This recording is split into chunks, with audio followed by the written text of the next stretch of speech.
Hi friends, ரவை நல்ல வெஜிடபிள்ஸை வச்சு எப்படி வெஜ் கட்லெட் செய்யலாம் பார்க்கலாம் வாங்க. அதுக்கு நான் ஒரு பெரிய உருளைக்கிழங்கு நல்லா மசிகிற மாதிரி அவிச்சு எடுத்துக்கிட்டேன். அதுக்கப்புறம் கொஞ்சம் வெங்காயம், பீன்ஸ், கேரட், பீட்ரூட் மூணையும் அவிச்சு எடுத்துக்கிட்டேன். அதையும் போட்டுக்கலாம். அதுக்கப்புறம் சில்லி பவுட்ரு, கரம் மசாலா, ஜீரகத்தூள், உப்பு போட்டு நல்லா மசிச்சு எடுத்துக்கணும். உருளைக்கிழங்கு கட்டாயம் நல்லா இந்த மாதிரி மசிச்சு எடுத்துக்கிட்டு நான் ஒரு இதில் கார்ன்ஃப்ளவர் மாவை கரைச்சி வச்சுருக்கேன். இன்னொரு இதில் ரவையை போட்டு வச்சுருக்கேன்.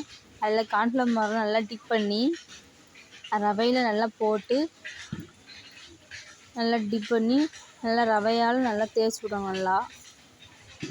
நல்லா ஃபுல்லாக ரவையாக இருக்கிற மாதிரி பார்த்துக்கோங்க. அப்போ தான் இது எண்ணெயில் போடும்போது உங்களுக்கு தெரியாது.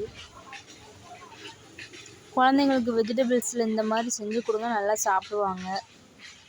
இப்போ எண்ணெயில் மிதமான சூட்டில் போட்டு எடுத்துக்கலாம். இப்போ சூடான வெஜ் கட்லெட் ரெடி. நீங்கள் ட்ரை பண்ணி பாருங்கள். தேங்க்யூ.